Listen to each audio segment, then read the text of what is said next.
All right.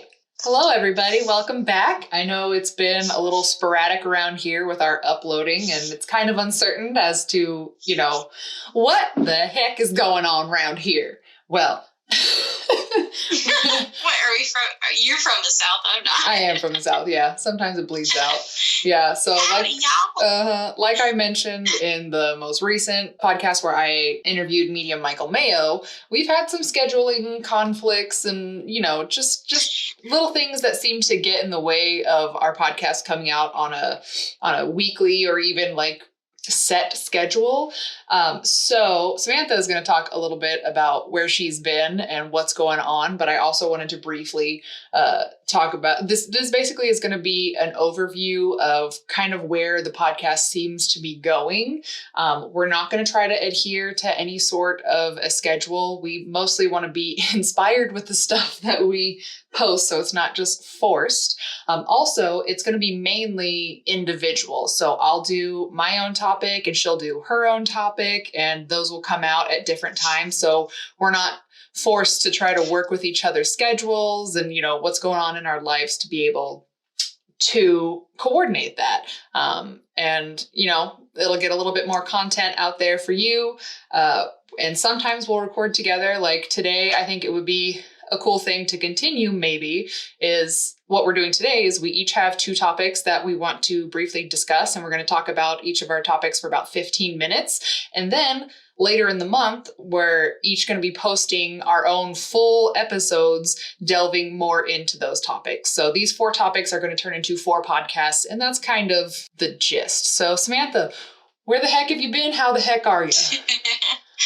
Well, thank you, Rachel. Yeah, I have been, at the beginning of all this, like what kind of started my little hiatus was, and Rachel, I just wasn't feeling good. I had some health issues that I had to get taken care of and put all my focus on for a little bit. But now that I'm back on my medicines and things are going better, I'm able to come back and start, really getting back into the podcast. I've missed doing it. And like Rachel said, we're trying to find what works for us instead of trying to fit us into this little cookie cutter of a, type of design that most YouTubers and podcasters do. I think we're just trying to do our own thing. We're trying to make sure that we're more inspired and whatever content we're putting out there, it's meaningful instead of just putting some together just because we said we would.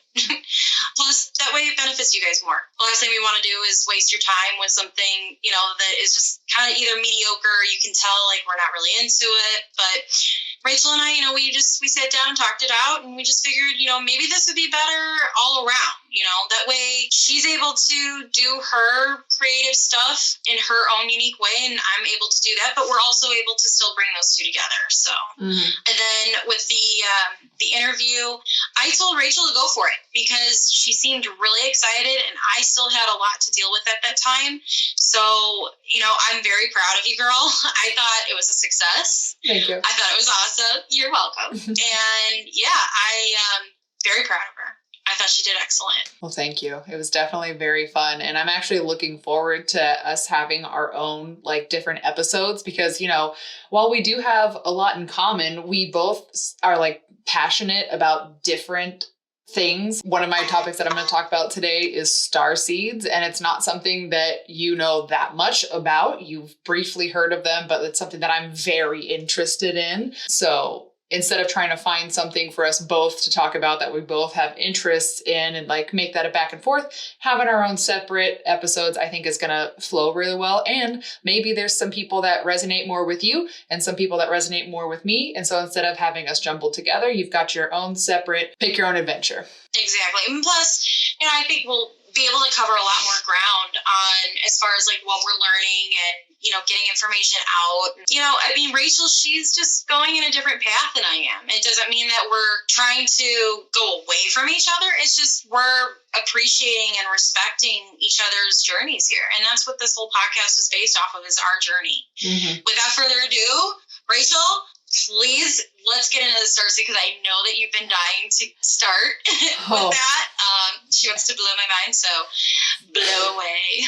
So starseeds are very, very interesting. So if you've ever sort of felt like you're not at home on this planet Earth, like you don't fit in, you have very strong empathetic tendencies, there's a chance you might be a starseed. So I'm gonna read a little bit of this article, which I was reading earlier, and like I haven't brushed up on starseeds in such a long time, and it blew my mind again. So there are lots of different types of starseeds. Essentially what it is basically it means you were from a different galaxy in your past lives. So like the one right next to us is the Andromeda galaxy. So what is a starseed? Starseed types and physical symptoms.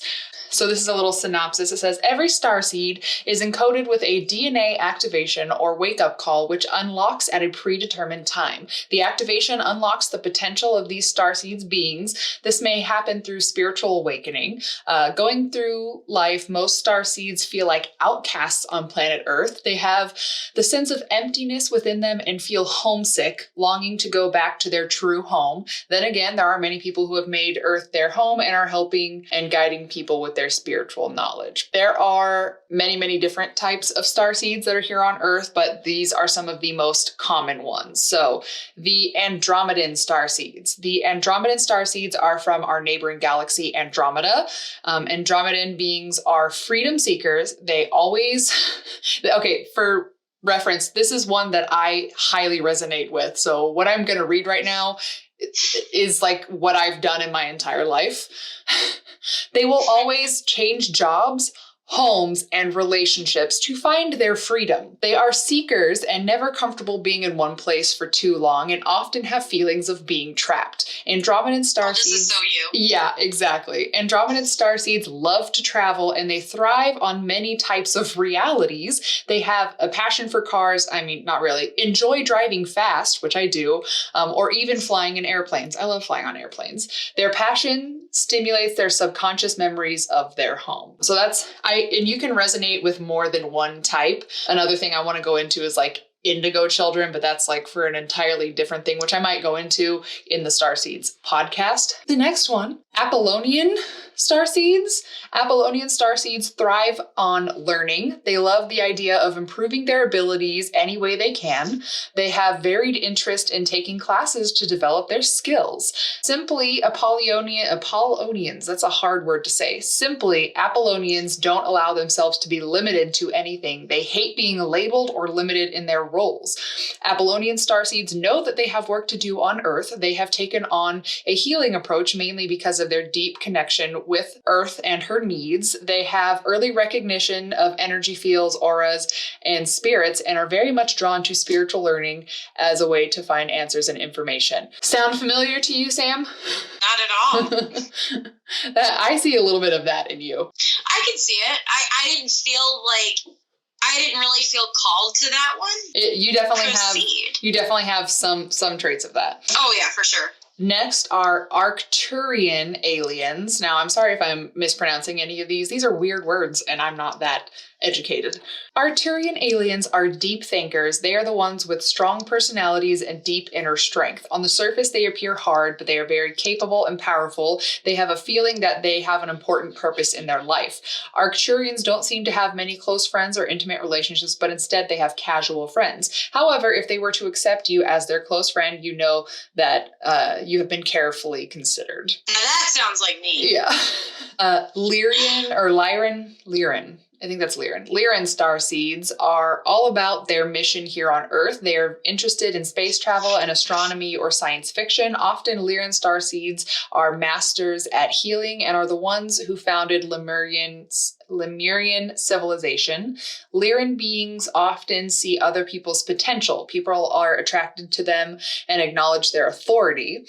They appear confident, chilled, and sometimes can be very serious. They don't like keeping their family and friends close. They seem to be very independent, and I do resonate with that a little bit as well. Now this one, Pleiadians and Sirians. Pleiadians and Sirians have been on Earth for a long time. The Pleiadians are very ancient. They have traveled many places in the universe, and they are a humanoid type of race. Pleiadians are very sensitive, loving, and compassionate. They always carry pleasant and gentle energy. They want everybody to be happy and at peace. Sirians have a deep connection with the Earth and the energies of nature. Many Sirians have had numerous lives as American Indians, and they maintain close ties and memories of those lives. Sirians are very intuitive intuitive and visual. They have the ability to see things which others do not. So those are just some of the, there are many, many different types, because the galaxy, you know, everything is infinite. Like the stars are infinite. We don't know where they end, because I don't think they do. So those are just like the most common ones that we talk about. So what I'm going to read next are... First, let's talk about some of those real quick. Okay. Which ones did you feel like were definitely me? Because I know you were so excited to do this, and it makes me...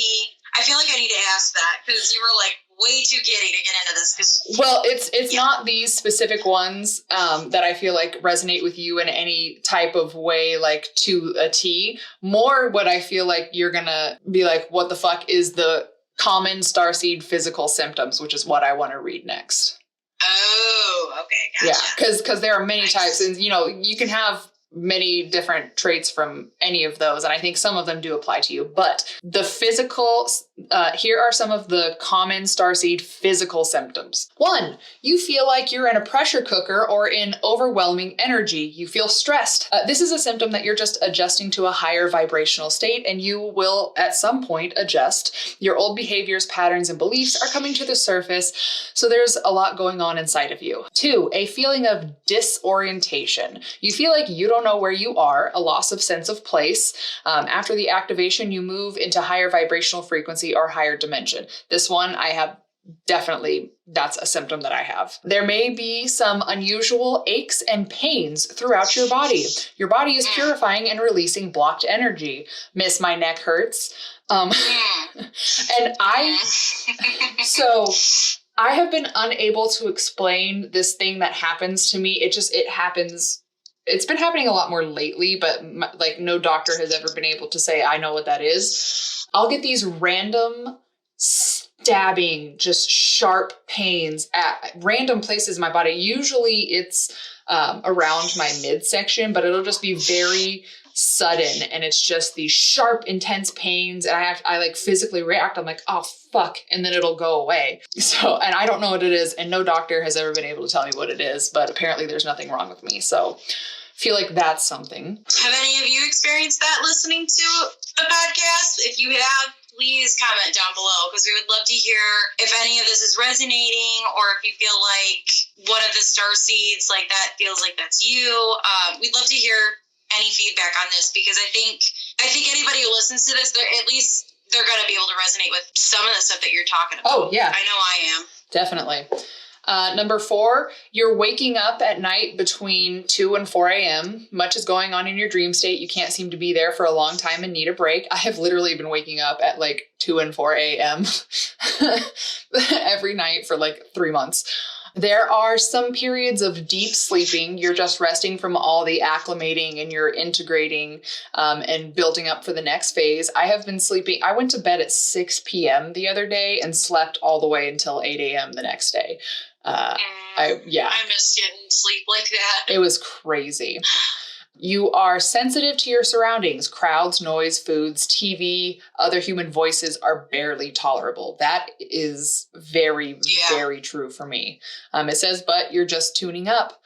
You don't feel like doing anything at all. Your body is in a rest period and knows what it needs. That's where I am right now. You can't tolerate low vibrational energy, either in conversations, attitudes, social setups, healing modalities, etc. They practically make you feel sick inside. You're in a higher vibrational and your energies are no longer aligned. Yeah, and then it goes into... that one I definitely resonate with that one. Yeah. And it goes into personality traits. I know that I'm going on, and I can go on and on and on. But I want to read a little bit of the personality traits and characteristics. Go for it. It says, a starseed has a profound feeling of being very different from other people. This paragraph is what made my jaw drop, because it was like my life to a T. Feeling of being very different from other people. Everyone is unique and different from others in some way or another, but for a starseed, this feeling begins at a very early age and stays with them well into adulthood. I have never felt like I fit in anywhere. Even if I have good friends, you know, if I was in a group of people and that group of people decided that they were going to go to another location, I would stay behind because I wouldn't feel like I was a part of it and being invited. Yeah. No, I went through that too. I always felt like I knew everyone, but I never really belonged to one certain group. Yeah. And like, I just don't know. I feel very odd relating to others a lot of the time. There's very few people that like actually get me on the level that makes me comfortable. There may be no external cause of this feeling, and most have relatively normal childhood and adult lives, although they will tend to have some very unusual experiences. Many people will view these individuals as being somewhat weird or eccentric. I cannot tell you how many times I have been described as weird and eccentric. But it doesn't feel like I'm weird. Okay. I don't know, but everybody fucking tells me I'm weird. I'm a weirdo too, but you know, who cares? Yeah, no, exactly. I always find that it's the weird and eccentric people that are actually the most interesting to hang out with. No, exactly. And so being somewhat weird or eccentric, even if the starseed is trying to act normal and blend in, a starseed knows they're different, even if they don't quite know why. And even if they try to fake it, they will they will be unhappy pretending to be anyone but themselves. A starseed individual may discover that they are extremely sensitive and may have naturally developed a sixth sense. Most are highly empathic. Having empathy means that they have the ability to feel or sense the emotions and sometimes even the thought vibrations of other people, especially those whom they are closest to. Lately, my boyfriend and I have been on this crazy wavelength of like, we're like speaking each other's thoughts basically. And so we've been jinxing each other a lot because we're like, what the hell is going on? And like, before he says something, I literally am sensing that he's about to say the thing that he says. And then he says it. I'm like, yep, that doesn't surprise me. I knew you were going to say that. So I've been experiencing that a lot. Telepathy's fun, isn't it? It's crazy. If they are not aware of the source of these emotions or energies, then it can seem as if it's their own emotions that they're feeling. Unconscious starseeds who are highly empathic can be easily influenced energetically. This makes it important to learn grounding and shielding techniques so that they do not absorb the emotions of others or take them on as their own. Many starseeds journey through life feeling alienated from others in some way, and when involved in even small group settings, they often feel disconnected from the others or out of place in some way. That is me to a T. Their mind is always buzzing with thought, and sometimes they have feelings of anxiety or even boredom. Yep. Starseeds tend to think about what others are thinking about, and this thought stream can sometimes indicate a strong telepathic ability as well. Like, oh my God, this paragraph is me. Starseeds sometimes enjoy observing others out of curiosity instead of interacting or being put on the spot. Even the more social and outgoing starseeds will resonate with some of the qualities and experience it on some level. Like That's me. Yeah, I have an issue where like I'll stare at somebody and I won't realize that I'm staring at them, but like I just have to observe all the people and I would rather just be quiet and like look.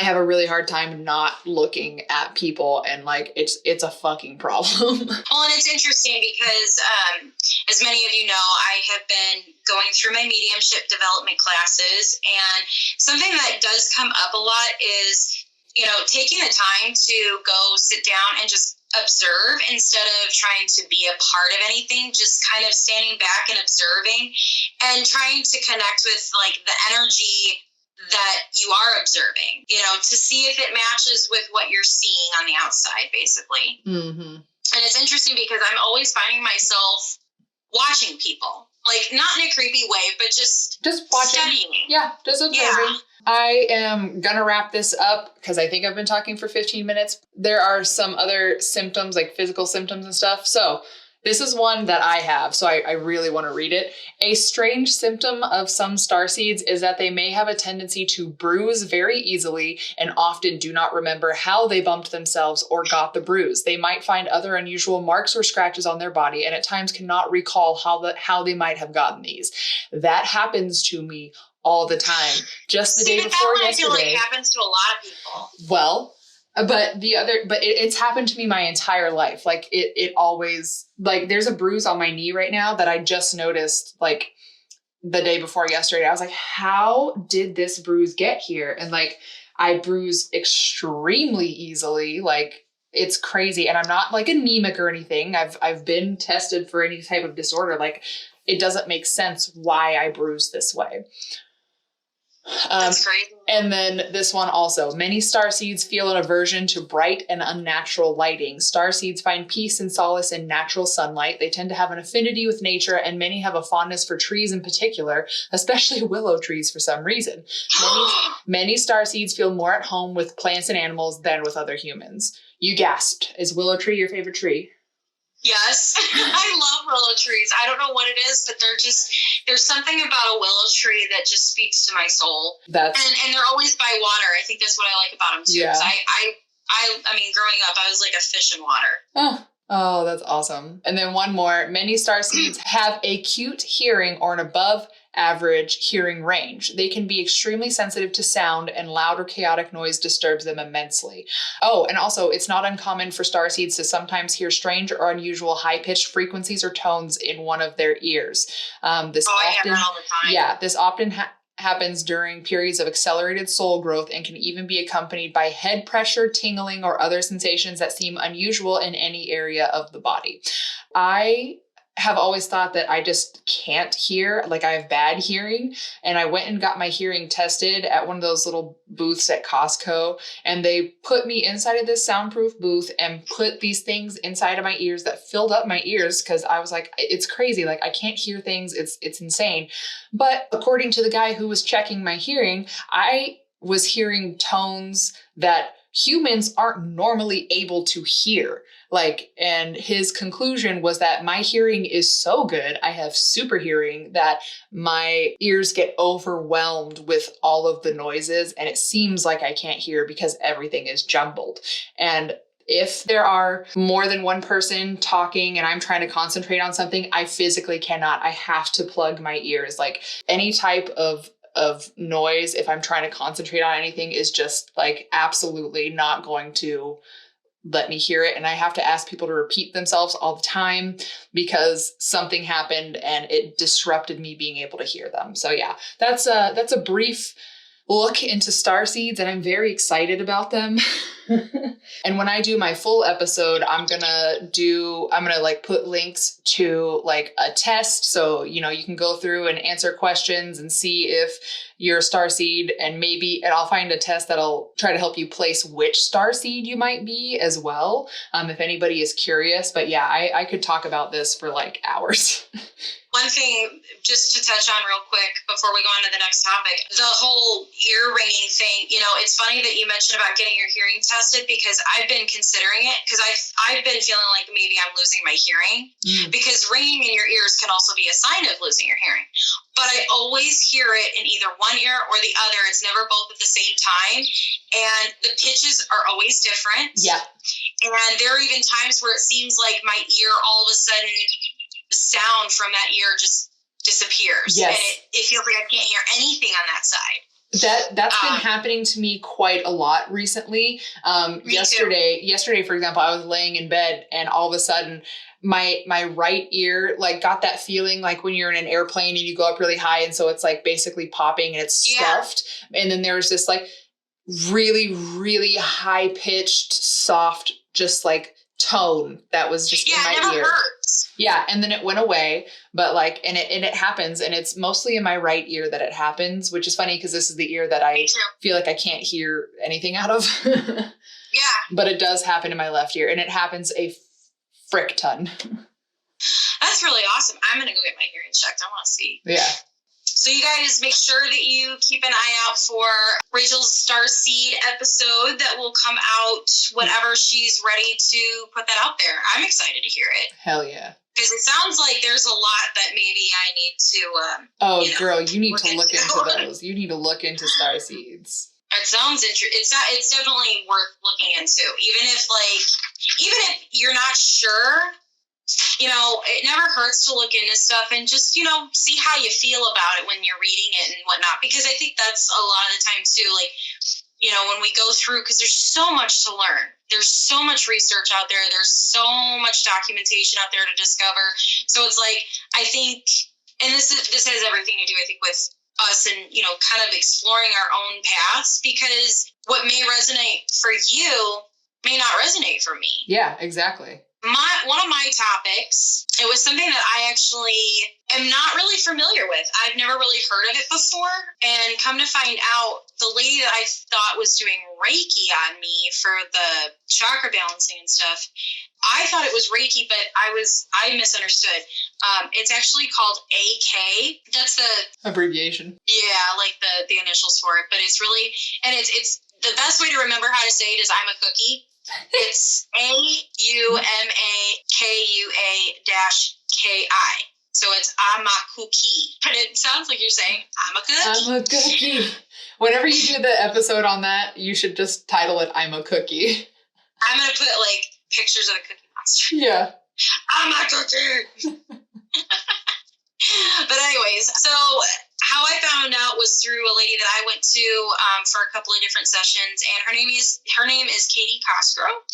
And for anybody who's out in the, you know, like the suburbs of Chicago and everything, look her up. We will definitely, we'll put the link in the description for her website, but she's really good. And right now, unfortunately, they can't do sessions in person, but they can always do remote sessions. So it doesn't matter where you live. But basically, Aumakhua-ki or AK, it's similar to Reiki, but it's slightly different because from what I gathered, it seems like you're able to not just learn about your chakras or learn about what energies are interfering with your energy, what blocks you may have or anything like that, but it also is about harnessing the energies that you do have and learning how to use those energies to heal yourself. This was my interpretation. I could be totally wrong. And if anyone out there understands AK, please sound off below. But here were a couple of things that I did learn that I was very excited to share with everyone immediately. There was definitely a new form of grounding, which I shared with Rachel, and I'm going to share with you guys. So anyone who knows how to meditate or anyone who understands what grounding is, you're basically just, how do I want to put this? Grounding is kind of like laying down primer before you paint. It's like the first step to take before you start to really get into your meditation, because meditation can take you to a lot of different places, not just our physical, but more so our energetic bodies or our astral bodies, some people might refer it to as. They need to be grounded as well in order to sit in that power that you and Michael had talked about. So here's a different way of grounding. And the lady, she talked about placing your feet firmly on the floor, okay? And what you want to do is, most of the time we talk about, you know, imagining roots coming out of our feet and into the ground. Well, with this, we imagine glowing roots coming out of Mother Earth and becoming one with our feet and then going back into the earth. So there really is that strong connection with you and earth.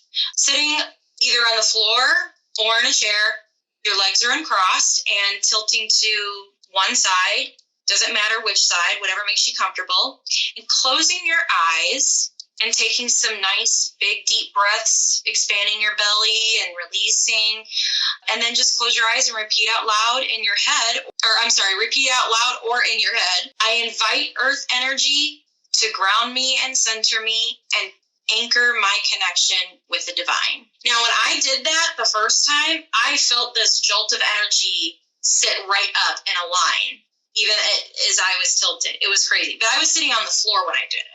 But sitting in the chair, it feels like the bottom half of your body really does become weighted, but not in a bad way. It's like a secure way. It feels comfortable. It feels like there's just so much stability within it. Rachel, when you did it, how did you feel? My feet felt a little bit glued to the ground. Like sometimes when I zone out, I'll lose awareness of different parts of my body, and then like I'll have to come back to them and be able to move them. So they're pretty immobile. So that's how it felt, was just like I was no longer aware of my feet. They just felt like they were part of the ground. Isn't that I love that feeling. I don't know what it is, but it does. It feels like at one point you don't know where earth begins and where you stop. Yeah. It's really interesting. So, if anyone out there has had any issues with grounding, or, maybe you were looking for a new way of grounding yourself, or, just you wanted to try something different, I really do love this technique. I think I'm going to try to utilize it a little bit more. And then we also talked about, setting up energetic boundaries. And through AK, they helped me understand that when you feel drained, like let's say you get off the phone with your boss and you just feel like, oh gosh, I just feel so tired right now all of a sudden, or I just feel zapped, like my energy's depleted. Usually it's because you overextended giving your energy and there was not an equal exchange. So let's say if you have a boss that just doesn't listen to you, or if you have kids out there, let's say you just have some people in your life that are just energetic vampires that just suck it out of you. This is a really great way to start hanging on to your energy for yourself. So basically, when you feel drained, there was an unequal give and take of energy. And part of setting your boundaries up is knowing, first of all, what you want and what you don't want. What kind of energy do you want to receive?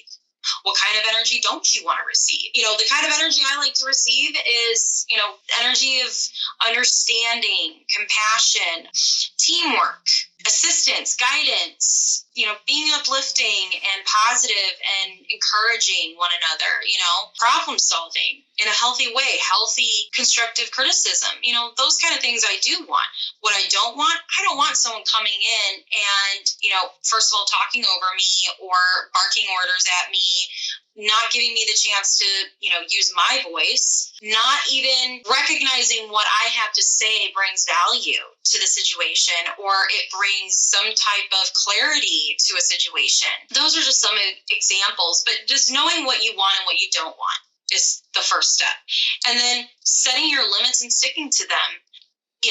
I know that I have kids, so with this it's really difficult, but I'm going to try to include this type of energy activity and exchange with my family at this time. It's a good way to practice right now, because at least if I make my significant other mad, I don't have to worry about getting fired.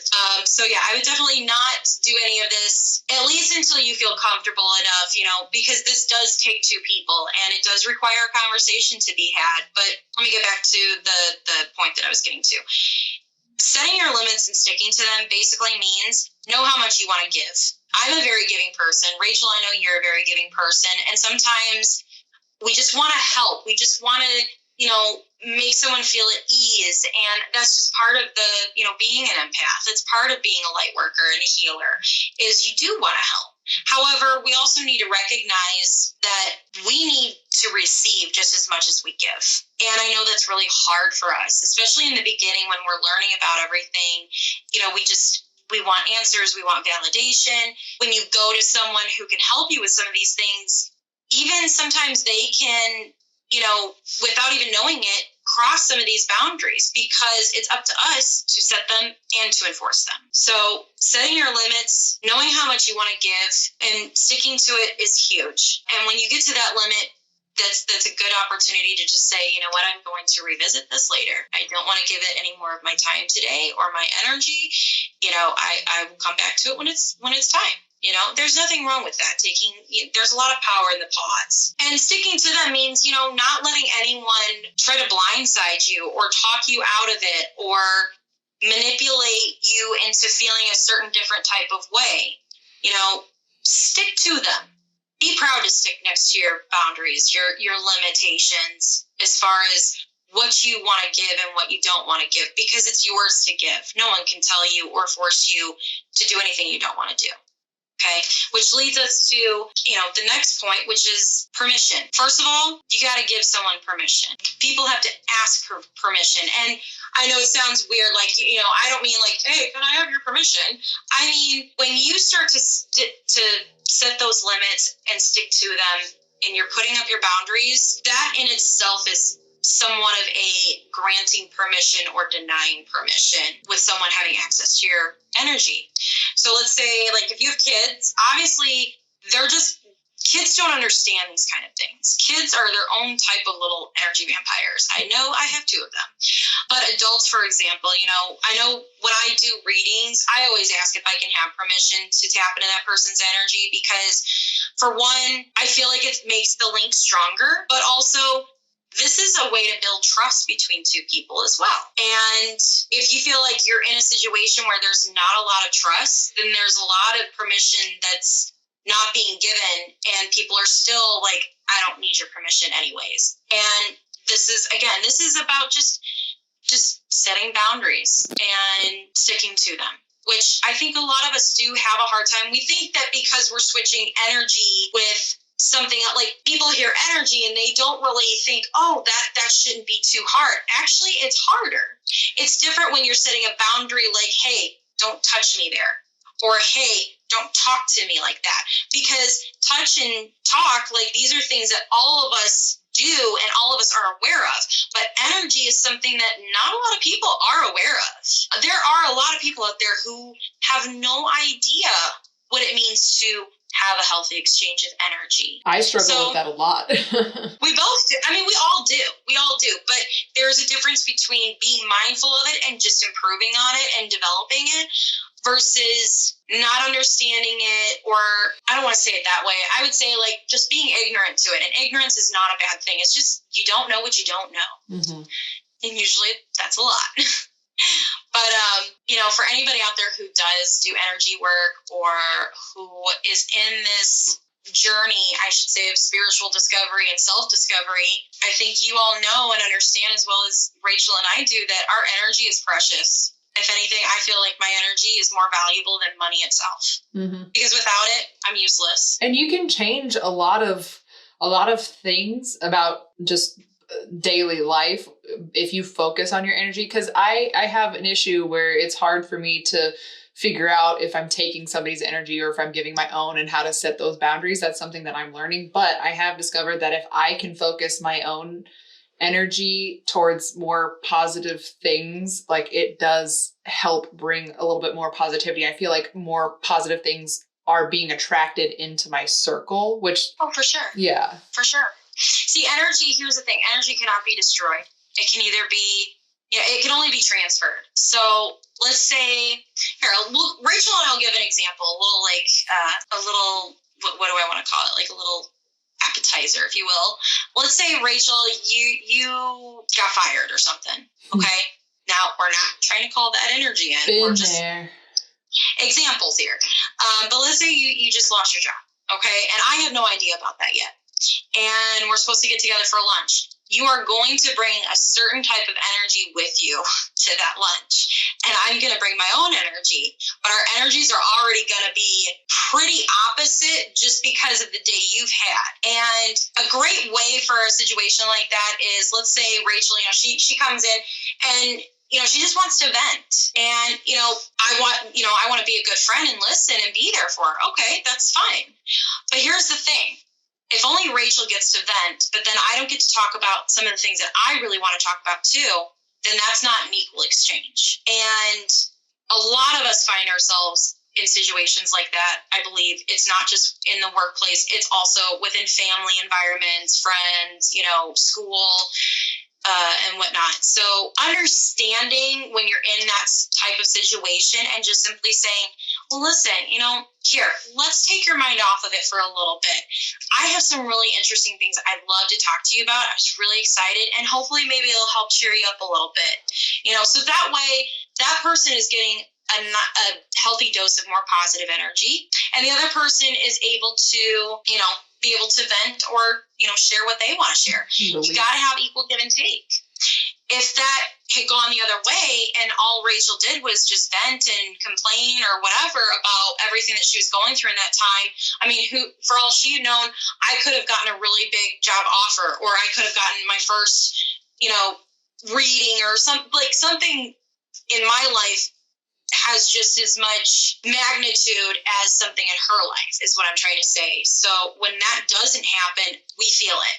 I know that I've been in that kind of situation before where I've had to walk away and I've just felt like, what the hell, or man, I'm exhausted now. I just want to go sleep. Like, that's because, and when I say you're giving too much and you're not receiving enough, even though that person's talking, what I mean by that is you are giving the energy of holding space for that person by listening, actively listening, and showing your support and being a good friend and, just giving them that opportunity to get it out of their system. And that takes a lot. It takes a lot for all of us to do that for anybody. And that's why it needs to be reciprocated. So then that way the energy is flowing, it stays even, and everyone's happier. Mm-hmm. So yeah, if any of this, and I would love to definitely get more into this, but we definitely want to get on to the next topic. But if any of you have ever felt like that, or if there's any questions you have that you would like for me to answer in the episode when it comes to AK, please feel free to sound off below.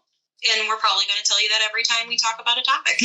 Yep. Just want to make sure you hear it in case people are skipping around. That was awesome. So let's move on. I'm interested in hearing more about that. My second topic is binaural beats or binaural frequencies. I have recently been learning about these and they are super interesting. So let me pull up some information about this. So people use these different frequencies. So it's different waves. There's 5 different waves. So there's gamma, beta, alpha, theta, and delta. They all operate at different frequencies, different hertzes, and it has a different effect on your brain. So people can use it a certain frequency to energize you. There's also frequencies that will help you meditate.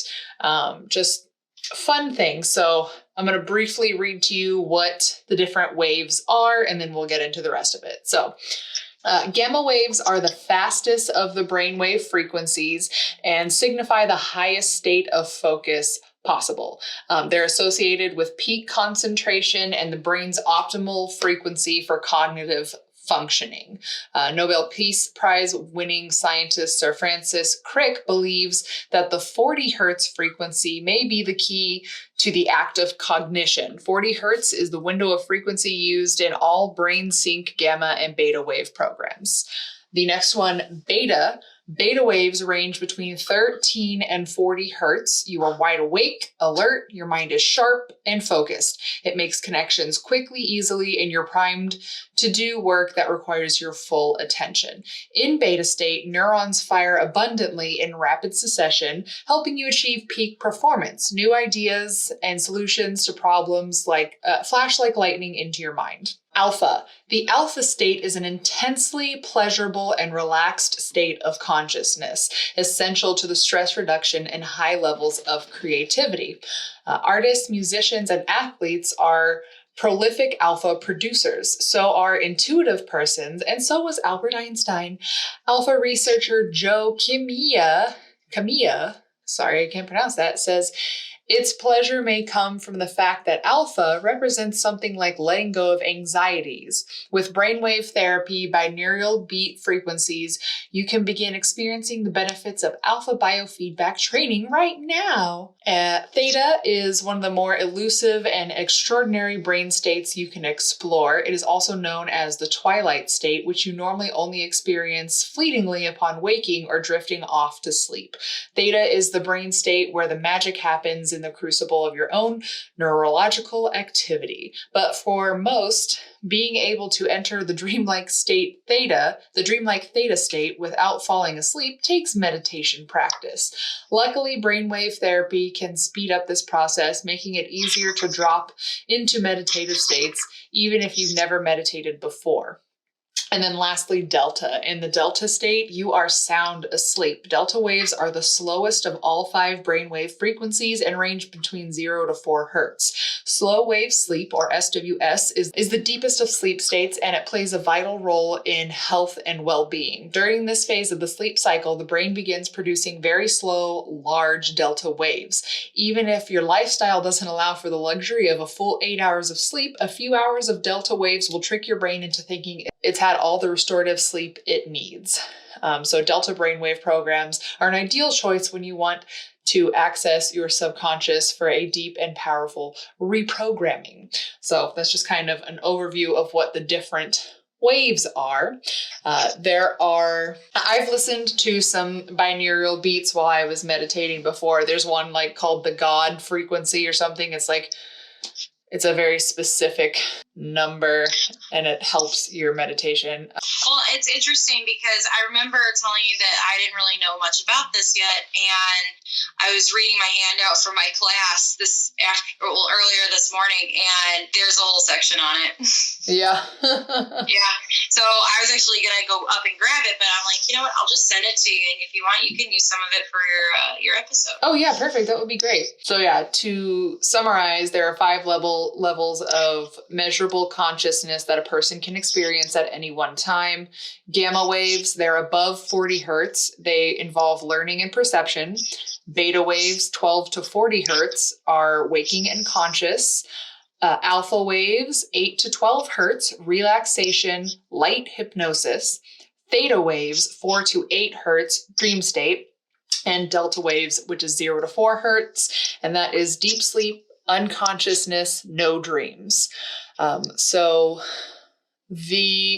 Basically you want to try to be able to reach the delta level while you're meditating. It is not easy. It takes a lot of practice, but listening, like you can go on YouTube and just look up binaural beats for meditation. You can look up the delta wave, and they'll have some things for you to listen to. And how you get there is one frequency is playing in one ear and another in the left ear. They have to be playing in different ears, and it like triggers something, I don't know, but like puts you in that state. So this says, if you could reach the delta level every time you meditate, the speed of your spiritual growth would increase astronomically. Instead of 40 years of spiritual practice, you might only need 6 or 7 to accomplish the same results. With binaural beats meditations, you cycle through delta consciously. You read that right. Consciously. That's like touching the silence of all that is every day. And you don't have to meditate for 8 hours. As a matter of fact, they recommend that you meditate for only 1 hour a day. Think about that. What are you going to do with all your free time? This website's funny. But yeah, there's tons of different ones. So I'm going to Google right now the God frequency. So the God frequency is 963 hertz plus 432 hertz. So in one ear is 963 and in the other is the 432. Mine was binaural beats and Samantha's is Feng Shui. So if you're interested in either of those topics, feel free to Google them. And then also we'll be coming out with podcasts later, but we are running out of time. So we're going to get into the end, which Samantha is going to pull some cards for us. I wanted to pull some cards for the collective and for the month of April, and, do a few oracle cards and then a few tarot cards just to send out a message for everyone for this month. I know that all of us are still going through a lot right now. This is it's a very mysterious time. Mm. It's definitely something none of us have ever gone through. I know we haven't talked about it yet, but I know that all of us are dealing with the coronavirus and the crisis that it has brought upon our world right now. I know that last night there was a global, worldwide meditation. It was awesome. It was intense. And I feel like it's definitely going to make a big difference in the outcome of all of this. So I'm going to go ahead and get into the oracle cards real quick. This is from the Mystical Shaman Oracle deck. And we have, because I was just going to pull one, but 2 came out. 2 wanted to come out. We have the hummingbird, we have the blade, and then the bottom of the deck is wind. And what's interesting is each of these 3 cards have a 6 in them, so 666. Oh, God. That's not a bad number. That number just scares me. I was raised Christian. 666 is the number of the beast. It's actually a very auspicious spiritual number. Mm-hmm. So if any of you are curious to find out what that means, you guys got Google, go check it out. All right, so we have the hummingbird, and the essence of this card says, despite being so little, hummingbirds are great journeyers, migrating between North and Central or South America to feed from the summer nectar. This gentle creature can be fiercely territorial to protect its home. Hummingbird teaches us to be gentle to ourselves and protect our personal space. Hummingbird invites you to embark on your epic quest, bypass the dung pile of old pain and hurts, head for the flowers, and learn to trust the calling you hear ever so softly. How is that not, like, this deck is just blowing my mind. So the invitation, it says, the buzzing you feel is the sound of your hummingbird wings preparing you to say yes to a new adventure. This is not the time to linger on what has gone wrong, but to trust in the rightness of the moment and take bold action. Trust that success is assured even if you must face tests and challenges to reach your destination. Know that all will be well because the all is in the small. That's really interesting. So what I'm taking that as is maybe just me by myself. I feel like the size of that hummingbird compared to the world population. However, the small things count too. Like, never dismiss the small things in life. And even if my one action of staying home, it doesn't seem like much, I know that it's bigger than me. And it's a decision not just for myself, but it's a decision that I make to, make sure that I'm helping out my fellow human beings. And I know that the stay-at-home order is really difficult. I know that there are some people out there who are still not necessarily taking it seriously, and I really urge them to, even if you don't feel like you could get sick or anyone else could get sick, sometimes just going along and at least participating and working as a team, because you still have people that are getting sick. And a lot of people are scared right now. So I think just going along and just being supportive of the whole situation, I think that would make a big difference. And if you know anyone who, doesn't feel like they need to take it seriously, I would just pray for them, just send love and light their way. And hopefully they'll at least start to see that this is bigger than themselves. And that's basically what this is we need to be like the hummingbird, and recognize that hummingbirds are really amazing. Because hummingbirds are unlike any other bird. They can go backwards, they can go forward, they can go side to side. They're so tiny, like you wouldn't think that a creature could be that small. And it's just, I don't know. Like, I love their eggs. Their little eggs are so cute. And then we have the blade. I thought I haven't seen this card yet, so I thought it was interesting that it came out. The blade represents sharpness of the mind, body, and spirit. Pointing upward, it summons the power of heaven. When aimed down to the ground, it anchors the power of the heavens on earth. The blade can be a healing tool or a weapon. Wield it wisely, and it will transmit power, bestow initiations, cut energetic cords from the past, or sever toxic relationships. Use it with anger, and it will slash, stab, and kill. I want to read that one more time. Use it with anger, and it will slash, stab, and kill. It's interesting. The invitation. You are invited to draw your blade and use it. It is not auspicious to hesitate, to waste time in idle talk, or to hide from the inevitable. Heaven and earth are aligned to support you in claiming your power, so take decisive action. Overcome your fear of hurting others. Unsheath the blade and use it wisely. So I think with that, Rachel, when you hear that, what do you feel? I'm just relating that directly to the situation that I was talking to you about earlier. So for me, I'm stuck in that. But I would say, like, as a collective whole, what would be your take on that? That it's time for everybody to step up and, do their part. Yeah, like it said, it could be either used as a healing tool or a weapon. So like our choices can either be healing and beneficial, or they can be dangerous like a weapon. We need to make sure that whatever choices we are making, whether it's in our own personal lives or whatever however our choices may affect other people's lives, I think to be mindful every step of the way, I think that's what it's saying. Mm-hmm. I would like to read the wind, but here's the thing. The wind explanation is a little bit much, so maybe we'll save that for another time. I do want to pull some tarot cards real quick.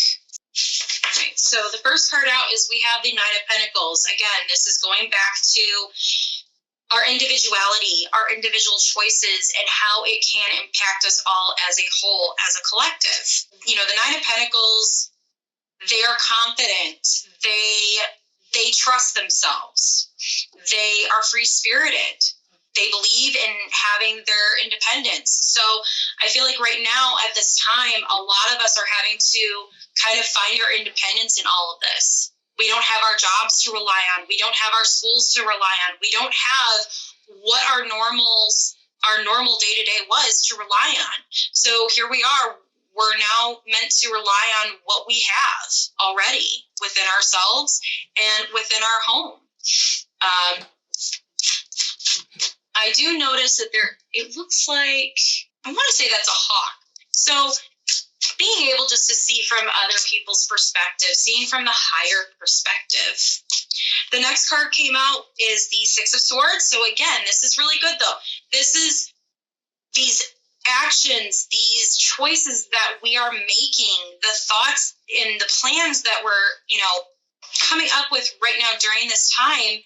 Again, this is going to pull us into better times. This is going to take us into, you know, being able to come out of our homes again, being able to get back to life.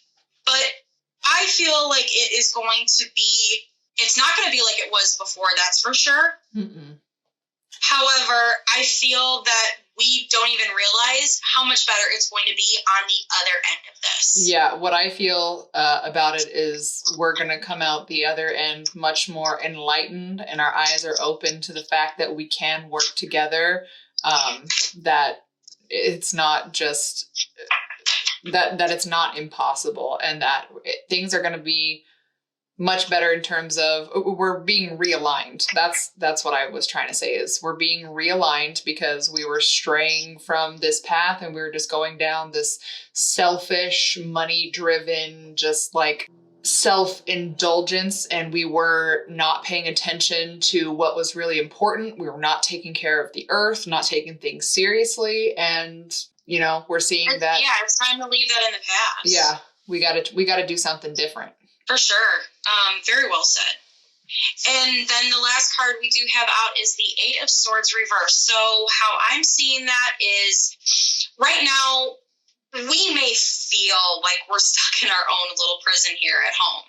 On a different level, I would say more of a spiritual level, and I would say even on a human level too, like not just spiritual. This is like has everything to do with our humanity. And I've been saying like it would be great out of all of this if we could also find our humanity again, you know, treat each other with more love and respect.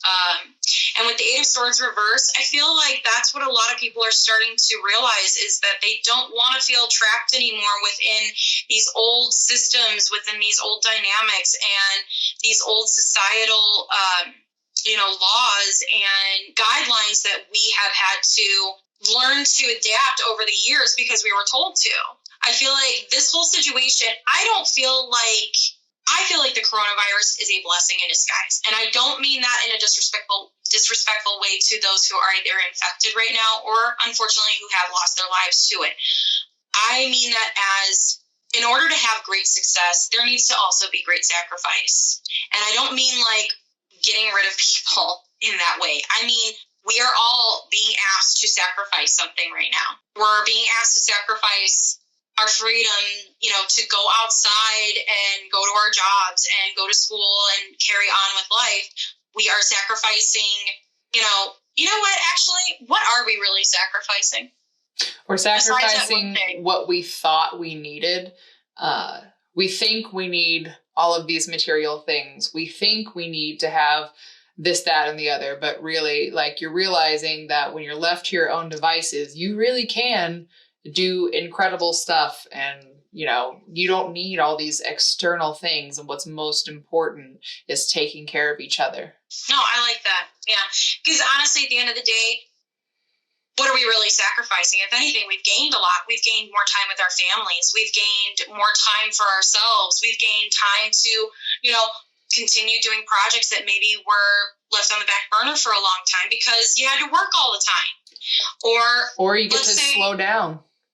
Yeah, exactly. You know, this is great time right now to use to learn how to meditate if you want to learn, to take up a new hobby, to just try something that usually takes time to develop, like sewing. I've been really interested in sewing lately. I don't know why, but I think it's because I have the time right now to do it. And I just feel like at this time, use it wisely, use the time wisely. It's like I heard a recent quote saying, either you can do the time or the time can do you.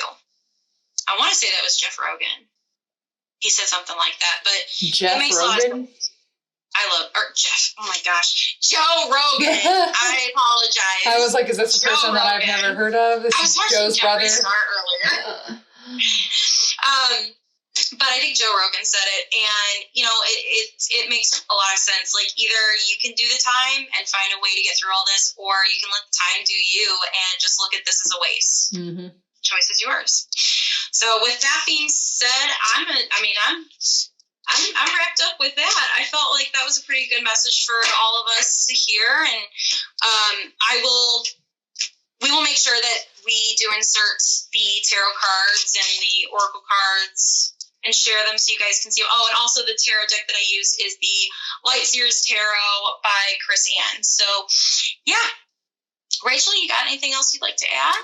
I would just like to thank everybody who tuned in for listening, to encourage everybody to stay home, wash your hands. If you know anybody who is not taking this as seriously, please continue to bug them to take it seriously, because while they might not think that they can get sick, they can still carry it without being sick and spread it to people who will lose their lives. So ultimately, if you take anything away from this, stop being selfish. We gotta wake up as a collective and start thinking about each other and not thinking about ourselves and our own gain. So yeah, that's all I have to add to that. We will have our own separate episodes coming out at various times throughout the month as we're able to.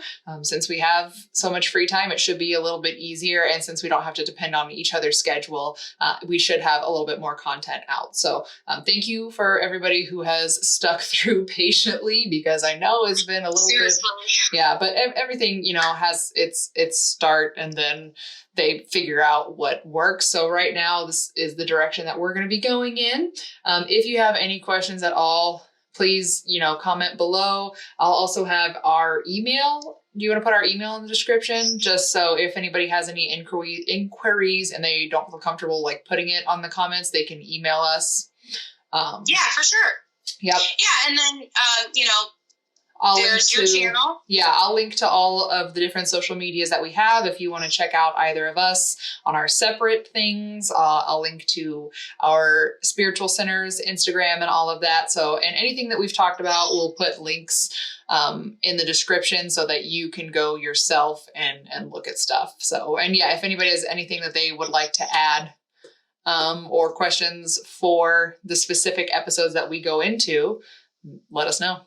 Yeah, for sure. And if there's a specific topic or something that you guys, think that we would be interested in, by all means, reach out to us. I mean, that's how the interview with Michael happened, mm-hmm. which definitely you got to give her a shout out next time that we record. I was too nervous when I was recording and I forgot to say it, but the interview with Medium Michael Mayo, that his profile was sent to me by somebody who was subscribed to my channel and listens to our podcast. I think that's how it goes. I don't know, but yeah, so I'll shout her out in one of my episodes, sure. But I don't have her name right now. I know. I just thought of that though.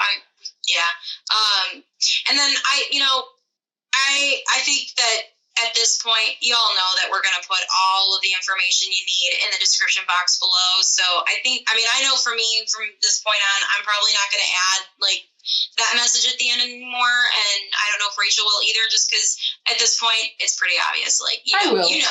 I'll still add it, because there could be people that haven't listened before, and I'll just be like, hey, check out everything in the description below. All right, cool. Oh yeah, that's true.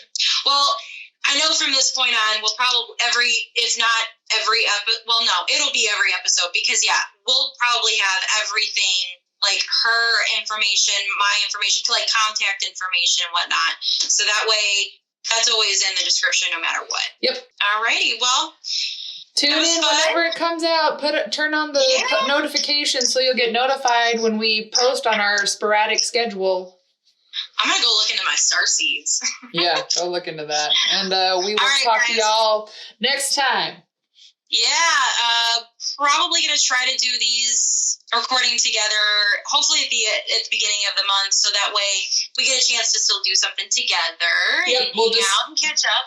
Come through and do the topics that we're going to talk about throughout the month, and then split off and do our own things.